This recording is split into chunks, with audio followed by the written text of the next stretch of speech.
yang apa ni kedatangan Trump ke Malaysia ni, satu ada beberapa isu. Satu isu yang ditimbulkan oleh aktivis ni ialah berkenaan dengan sambutan itu dari segi Trump sebagai orang yang Presiden mereka yang menyokong pembunuhan di Gaza, kemudian disambut ataupun dijemput datang dan disambut dengan begitu meriah. Itu yang menimbulkan satu segilah satu persoalan tentang sikap diplomasi yang betul, yang jujur daripada kita. Maknanya ada orang yang maksudnya tak ambil kisah tentang melihat semata-mata dari segi aspek hubungan antara negara, perdagangan dan sebagainya, dan ada pihak yang mengambil kira pendirian Trump terhadap isu umat Islam, khususnya di Palestin dan di Gaza. Jadi ini satu keseimbangan yang kata apa, yang perlu ditunjukkan dalam kebijakan dasar luar kita, kebijakan diplomatik kita. Dan adakah sambutan itu membayangkan bagi kita sendiri yang terkinjal-kinjal memperjuangkan Palestin dalam satu segi, lepas tu panggil istilah apa, tersorong-sorong pula menyambut Trump. Jadi satu tak nampak kebijakan ataupun kebenaran ataupun kejujuran dalam pendirian diplomatik. Jadi bila tak ada kejujuran ni, kita tetap akan jadi negara yang tidak dihormati. Kita boleh menerima ataupun menunjukkan sikap diplomatik yang bernilai tinggi. Maknanya kita ada hubungan, mengekalkan hubungan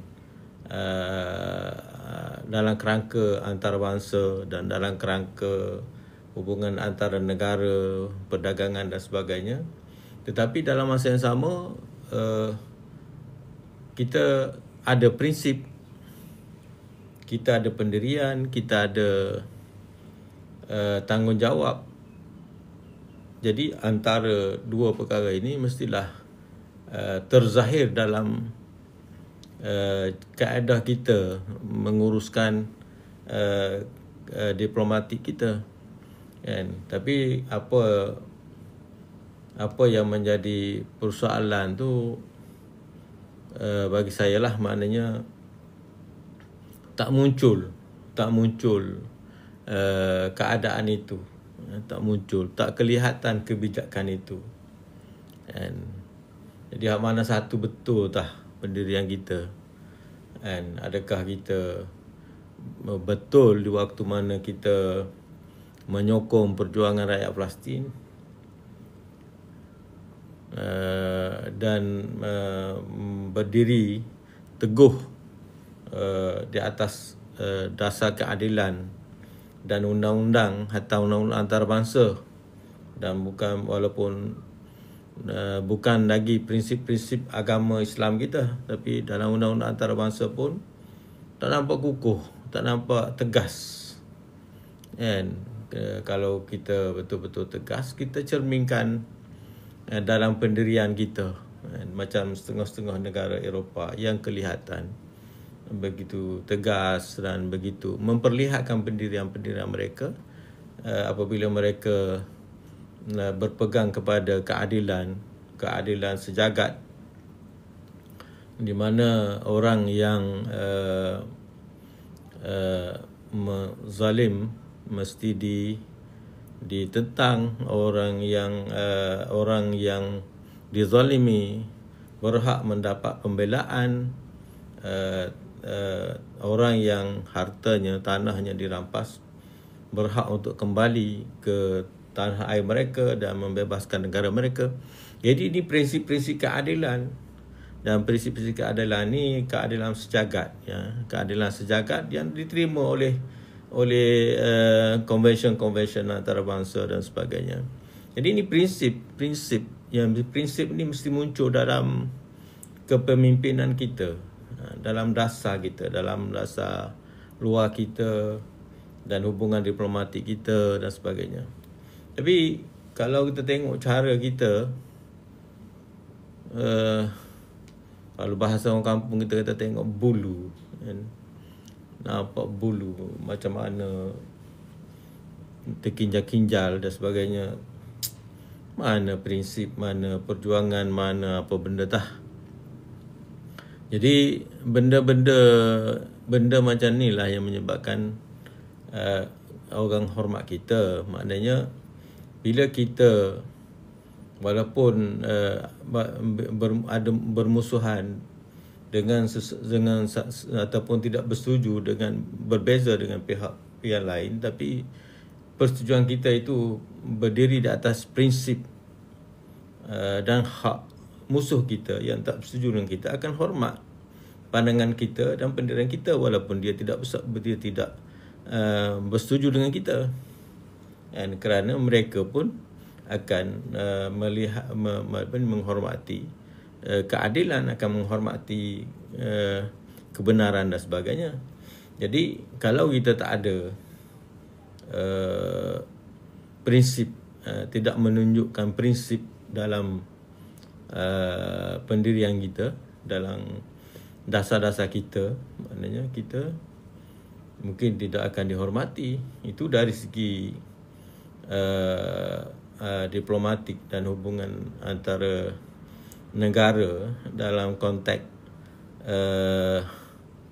landasan dan prinsip-prinsip keadilan yang perlu diperlihatkan oleh kepimpinan negara kita. Jadi nampak negara kita ni negara yang mendukung prinsip, mendukung kebenaran, mendukung undang-undang antarabangsa dan sebagainya. And bukan negara yang penjilat, yang apa nama ni, entahlah, tak tahu, yang tak ada prinsip dan buat nampak apa ni, dasar ataupun pendirian yang kosong, yang kelontong, yang tak ada isi, ya. Jadi itu yang menyedihkan. Jadi saya tidaklah mengambil pendirian yang kata 100% memihak pada mana-mana, tapi bagus, orang kata apa, macam Tuhan kata laula dafa'ullahi nasa ba'duhum ba'd. Dan maknanya ada pendirian, penyataan pandangan yang menolak, mengangkat prinsip-prinsip itu, kita sokong dan kita rasakan perlu dipertegakkan, diperkukuhkan. Dan dalam satu yang sama kita juga mengharapkan hubungan diplomatik yang berprinsip, bukan mengapu ataupun mencari publicity murahan, mengambil event untuk menunjukkan diri. Jadi ini satu, bagi saya walaupun kosnya tu mahal, tapi nampak macam murahan. Yang kedua, isu perdagangan tu, isu perdagangan yang ditandatangani antara Malaysia dengan Amerika. Adakah satu bentuk perdagangan yang adil ataupun berak sebelah, kan? Jadi kalau kita orang kampung ni fikir maknanya patutnya mereka yang datang melabur tempat kita. Tapi kalau kita yang negara kecil ni yang pergi melabur ke tempat dia dia tak bagi apa-apa kat kita, jadi tak tahulah mana kepandaiannya dalam hal yang begitu.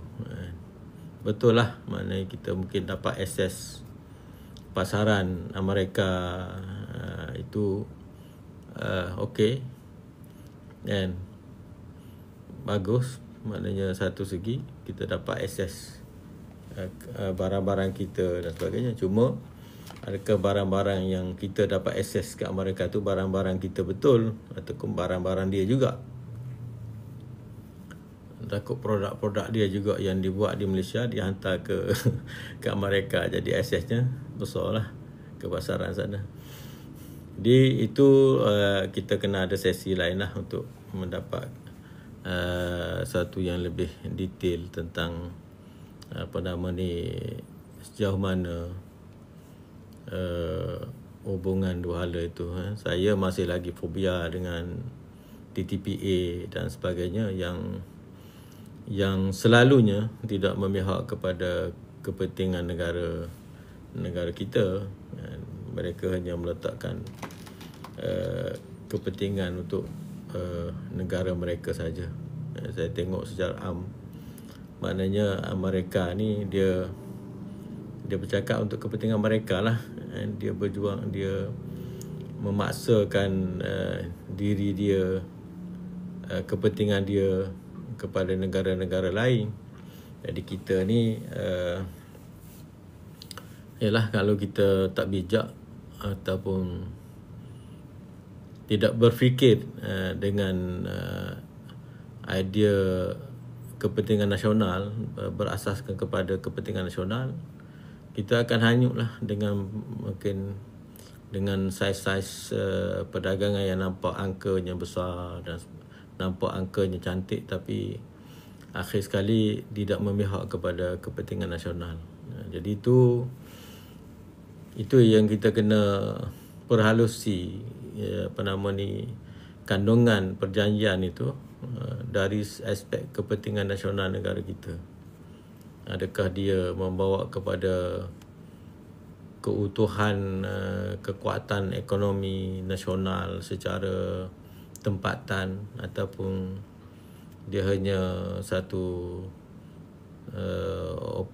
orientasi dagangan yang akhirnya kepentingan dan kebaikan yang sebenarnya balik kepada Amerika, tapi kita bolehlah tumpang untung, ada pendapatan lah sikit yang limpah kepada kita, rakyat-rakyat kita, dapat kerja, dapat gaji, dapat itu dah lah. Tapi nak kata kita menguasai ekonomi dan sebagainya tu di bidang-bidang yang diceburi, maknanya kita menguasai ekonomi di bidang-bidang yang kita ceburi itu macam tak nampak lah, sebab kita cuma menumpang limpahan ataupun keperluan melengkapkan kehendak-kehendak ekonomi kuasa besar itu sahaja. Jadi itulah lebih kurang kalau tanya pandangan saya lah. Kalau nak detail, kita kena bincang secara lebih detail, tapi bagi saya maknanya landasan berfikir kita itu ialah dalam kerangka meletakkan ataupun berpijak pada prinsip-prinsip keadilan dan kepentingan nasional, bukanlah semata-mata melihat kepada wang ringgit ataupun angka-angka yang mungkin nampak hebat, tapi akhirnya tidak ada pulangan yang sebenar kepada kepentingan negara kita. Lebih kurang macam itulah kita. Sebab masalah kita dengan mereka ni, dengan negara luar ni, bukan masalah baru. Dasar-dasar kita ni pun bukan dasar-dasar yang baru. Tak, orang kata cara yang imperialis lah, bukan cara kerjasama dua hala yang seimbang, tapi lebih kepada hubungan ekonomi di antara negara yang menjajah dengan negara yang dijajah. Jadi format tu masih format imperialis, format penjajahan. Nak kata kemerdekaan dan diisi dengan kemerdekaan ataupun dasar ekonomi yang ke arah mengisi kemerdekaan dari segi ekonomi tu tak nampak gaya. Waalaikumsalam warahmatullahi wabarakatuh. Abu Yasin, siapa dia Abu Yasin?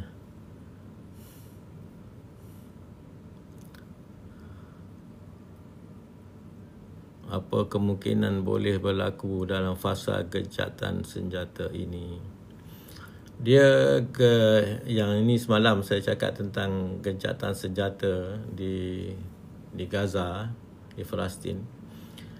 Saya ada sebutkan satu poin penting yang kita kena faham dan kena fikir bersama, ialah saya tengok dalam pengalaman lalu dan pengalaman hari ini pun, kuasa-kuasa besar dan negara-negara yang melakukan normalisasi dengan Israel ni, dia sedang merancang untuk mencuri kemenangan. Itu istilah yang saya nak pakai lah, mencuri kemenangan. Mereka akan cari jalan macam mana susunannya, tertibnya, aturannya nanti Israel menang.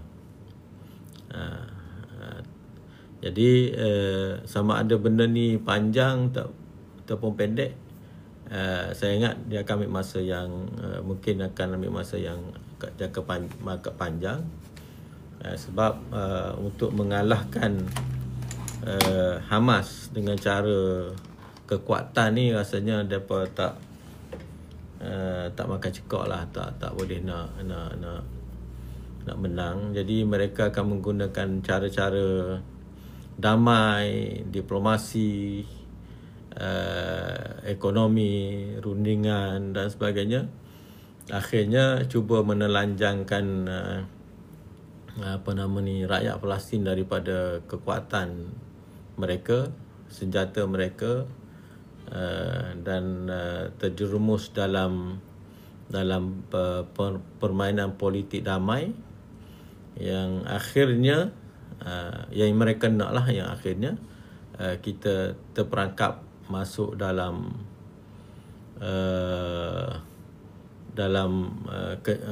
lingkungan mereka, dalam syak mereka, ataupun dalam perangkap mereka. Dan bila kita katalah kononnya nanti dia negara Palestin diiktiraf, tapi negara Palestin yang diiktiraf yang manzu'atus silah, yang tidak ada senjata. Maknanya kalaulah sampai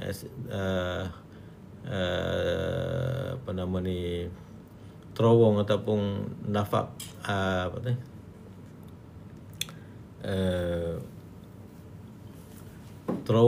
terowong yang strategi yang digunakan oleh Hamas tu, kalaulah rundingan ni proses damai ni berterusan dan akhirnya membawa kepada memusnahkan terowong dan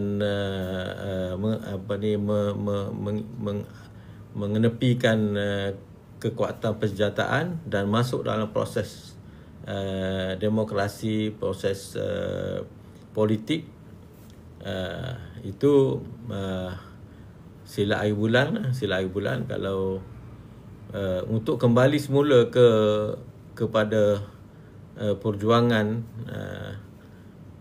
asal mungkin akan jadi susah, akan jadi payah. Maknanya kalau pergi kepada memusnahkan terowong-terowong strategi, kemudian melucutkan senjata, kemudian semuanya berorientasi dalam politik semata-mata. Hatta kalau kata pun ada askar nizami, askar yang rasmi, Tentu sekali askar yang resmi itu tidak akan diberikan kekuatan untuk untuk berdepan ataupun menyerang ataupun menyerang balas Israel.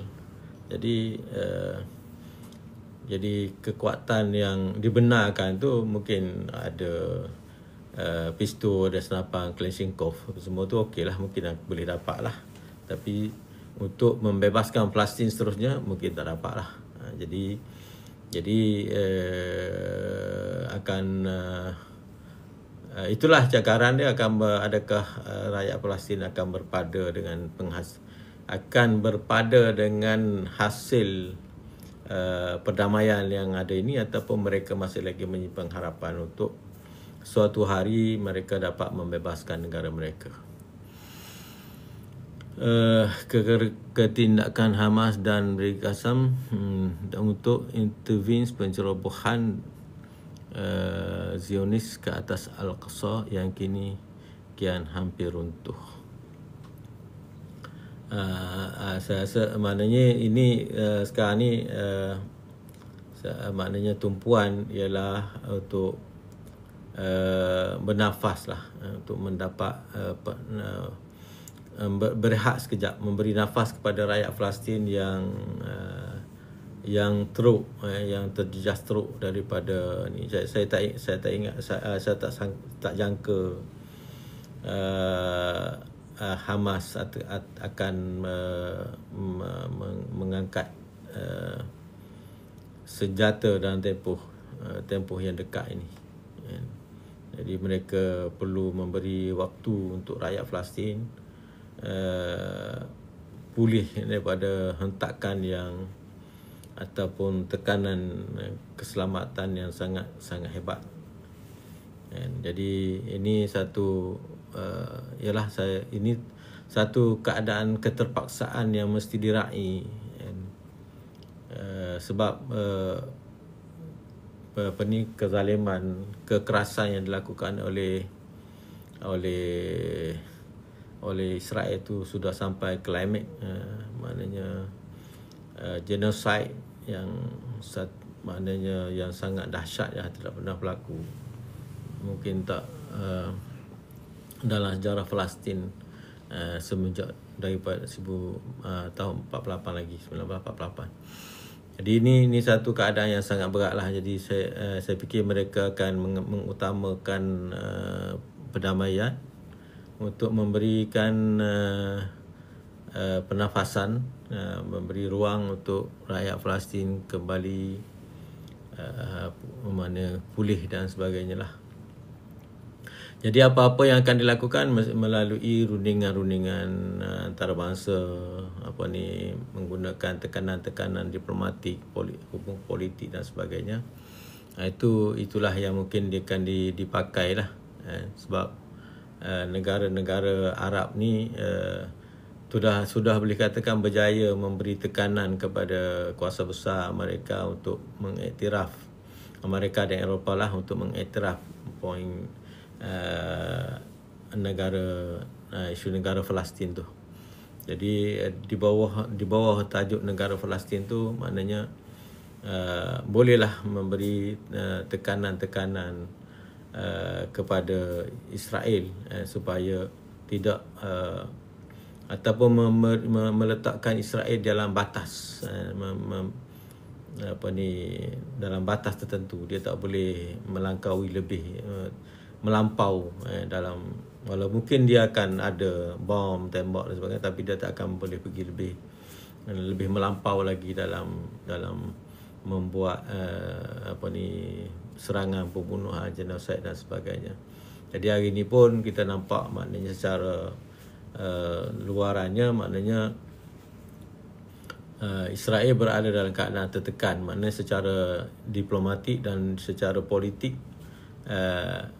Maknanya rakyat Palestin dia maknanya lebih memihak kepada rakyat Palestin. Jadi maknanya Israel tidak berada dalam keadaan lebih tertekan berbanding dengan, dari segi politik, lebih tertekan berbanding daripada rakyat Palestin. Walaupun rakyat Palestin luka parah, tetapi secara politiknya mereka lebih berada di pihak yang lebih baik berbanding daripada Israel.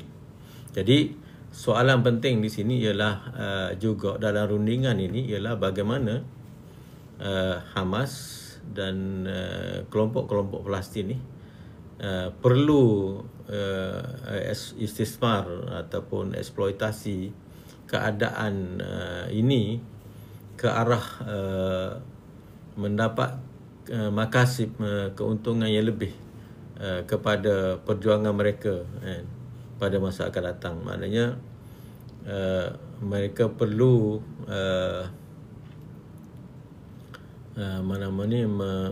menetapkan perolehan supaya Israel tidak idea ataupun keangkuhan Israel ataupun idea Israel raya ataupun Israel yang paling berkuasa di Timur Tengah ataupun berkuasa di atas kedaulatan tanah Palestin keseluruhan. Dekat situ perlu diambil kesempatan, mana supaya Israel tidak, kalaupun maknanya dia ambil kesempatan daripada damai ini untuk pulih, memperbaiki dalaman mereka dan sebagainya, mereka tidak akan dapat capai kepada satu tahap istiqrar ataupun tahap kestabilan yang utuh seperti sebelumnya. Jadi kalau dan itu yang kita tengok sekarang lah daripada dalaman Israel, mereka sudah begitu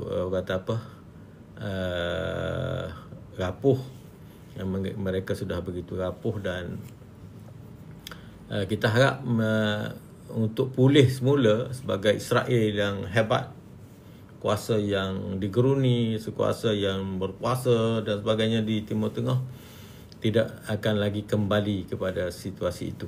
Jadi ini penting supaya rakyat Palestin dan juga negara-negara Islam yang mendokong idea two state, paling kurang yang mendokong idea two state itu mengambil kesempatan ini untuk corner dan untuk letak Israel di satu corner yang tertentu, yang tidak lagi dia boleh berleluasa sebagaimana yang dia kenaki sebelum ini.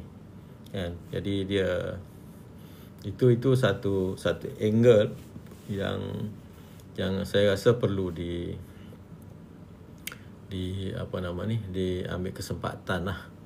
Kalau ada ruang, patutnya ada ruang lah.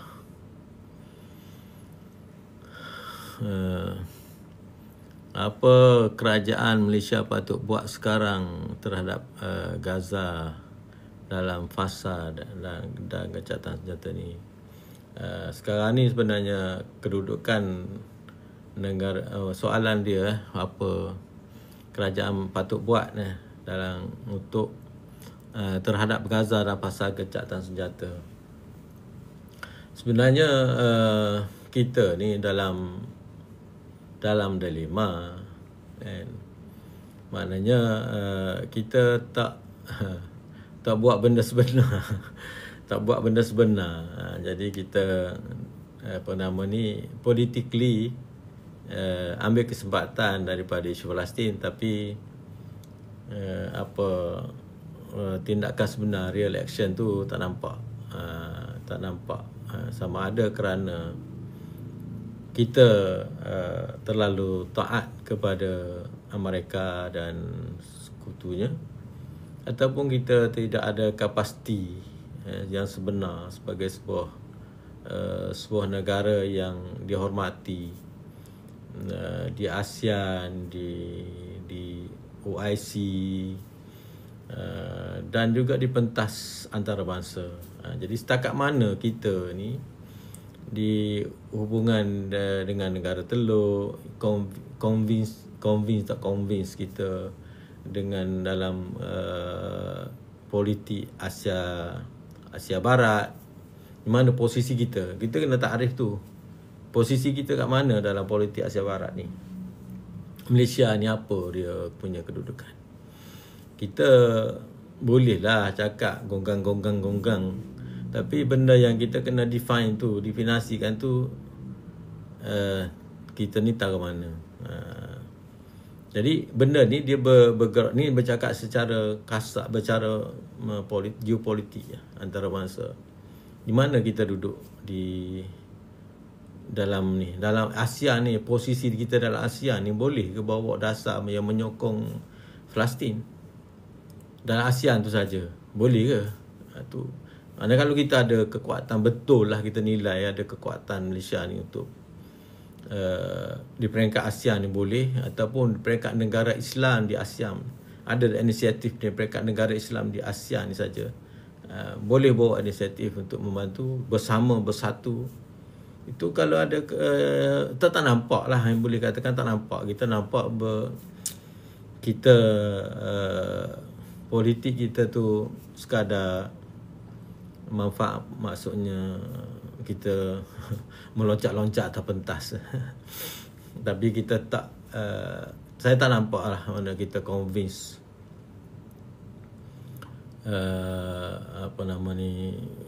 di peringkat ASEAN kita ada posisi yang kukuh di hubungan dengan Liga Arab, negara Teluk, ataupun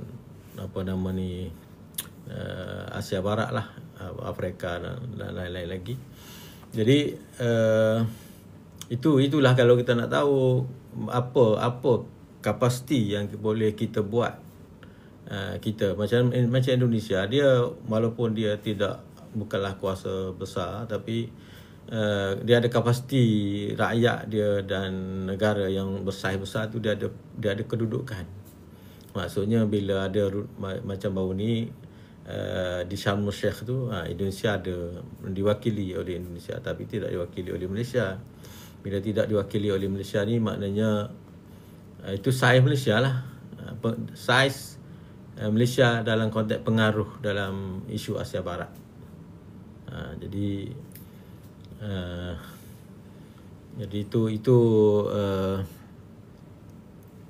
itu kedudukan negara kita.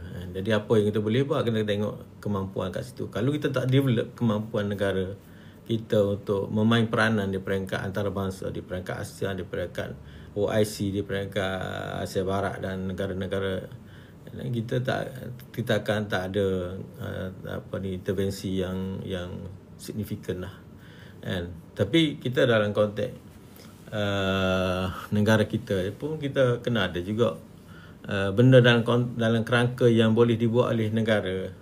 Macam mana kita boleh permudahkan urusan dalam negara kita, dalam sistem negara kita, untuk rakyat Malaysia boleh membantu Palestin. Kita buat ke tak? Jadi kalau kita pun patuh pada kehendak-kehendak Amerika dan Israel dalam menyusahkan bantuan kepada rakyat Palestin, maksudnya tak ada apalah sebenarnya yang kita boleh buat.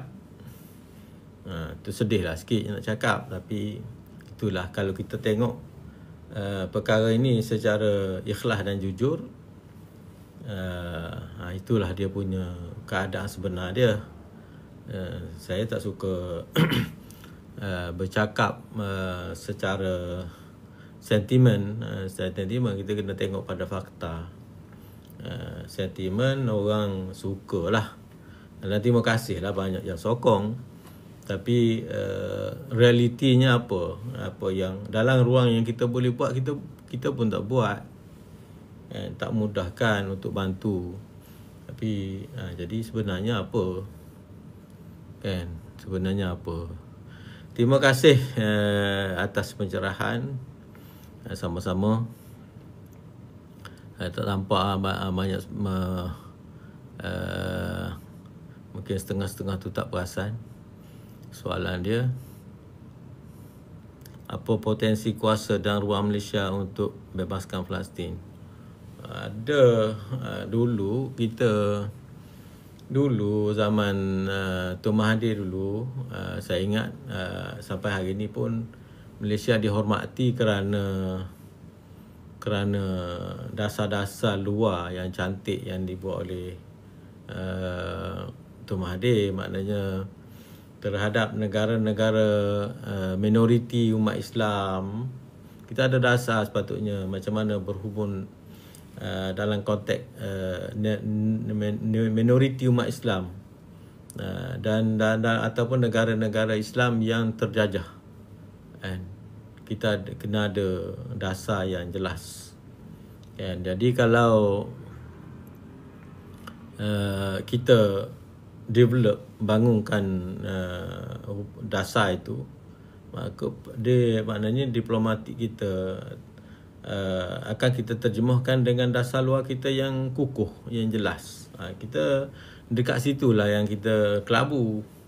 Maknanya kita ni bercakap tentang prinsip bukan saja Islam, bukan cakap Islam, tapi terjemahan tu mana bukan saja berdasar kepada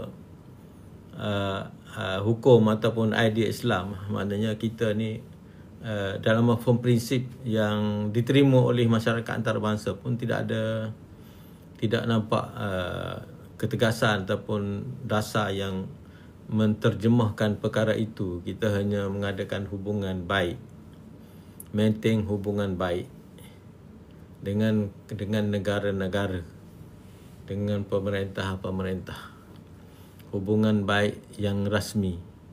Jadi itu je yang kita boleh buat. Tapi apa yang berlaku kepada minoriti umat Islam di tempat itu, termasuklah di negara-negara ASEAN ni, kita tak buat apa pun, tak dapat melaksanakan dasar-dasar yang menyebabkan Malaysia ni dihormati sebagaimana dulu dihormati. Jadi saya cakap lah, tapi poin dia orang yang bertanggungjawab tu ialah orang berada di pemerintahan lah, kementerian luar. Dia faham tak untuk buat aspek ni untuk mengadakan dasar luar yang menjadikan negara kita sebuah negara Islam yang dihormati. Jadi kalau tak ada benda tu, tak clear dan tak jelas, kita hanya melihat dari segi aspek hubungan dua hala yang baik, kemudian manfaat ekonomi. Jadi aspek-aspek perjuangan keadilan antarabangsa, universal, keadilan hak dan sebagainya tu tidak ada dalam prinsip perjuangan sebuah negara. Tak ada. Kita negara kecil, kita penting nak baik-baik dengan orang, tak nak gaduh dengan siapa-siapa. Jadi kita tak adalah nak kata ini tak boleh, ini saya tak boleh. Hubungan kita akan berhenti di sini kalau keadilan ini tidak diberikan kepada rakyat sekian.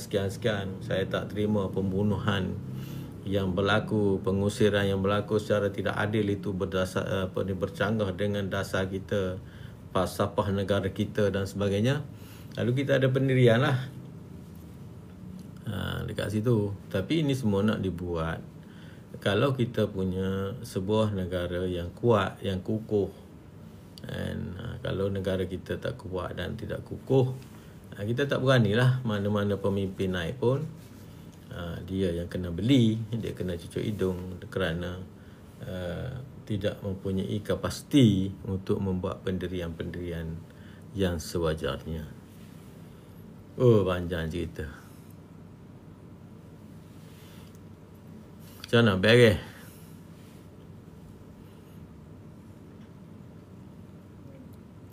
Apa sudah jadi dengan human right, kebenaran, kebebasan? Human right dah ialah dulu yang menjadikan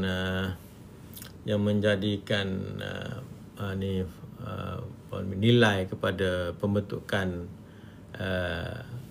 New World Order. Ini kita kata ialah hak asasi manusia. Itu konong-konong lah.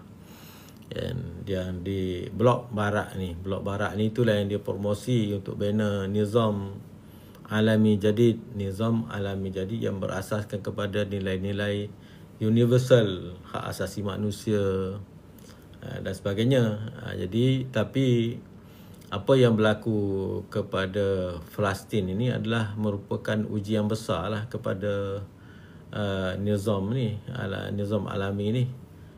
Jadi sebab itu kita tengok banyak negara Eropah yang mengambil sikap untuk berkonfront lah sikit sebanyak dengan Israel kerana dia telah sampai ke muncak untuk kalau dia terus menyokong Israel secara nyata-nyata dalam walaupun Israel buat genosid di Palestin, maknanya isu hak asasi manusia, nilai-nilai universal dan sebagainya, sebenarnya Nizam ataupun New World Order tu dah bunuh diri dia sendiri, kan? Dah bunuh diri dia sendirilah. Jadi sekarang ni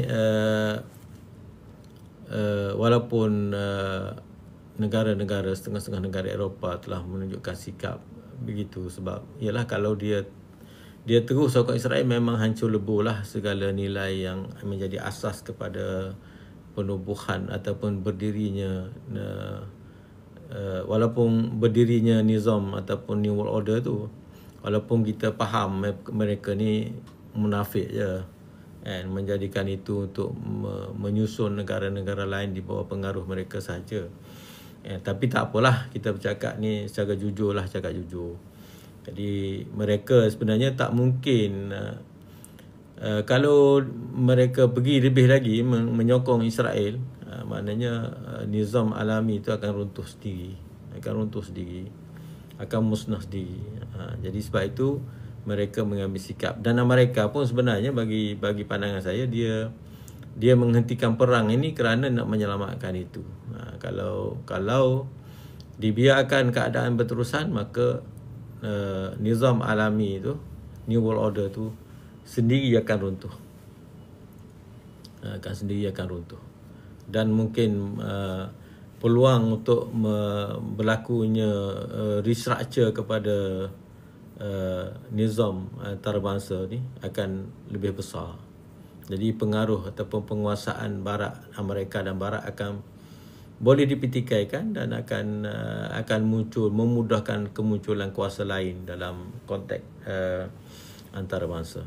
Jadi memberhentikan perang ini juga membawa implikasi menyelamatkan Nizam ataupun New World Order yang diasaskan oleh Barat sendiri. Jadi kalau mereka tak dapat menghentikan genosid dengan keadaan mereka mengatakan dasar mereka keadilan universal, hak asasi manusia dan sebagainya, tak mampu untuk menghentikan genosid di Palestin, maknanya tidak ada dah nilai, fungsi dan kepentingan kepada bangsa-bangsa bersatu, tidak ada nilai kepentingan kepada New World Order dan sebagainya, sistem PBB dan sebagainya. Jadi untuk menyelamatkan itu semua, genosid ini mesti diberhentikan.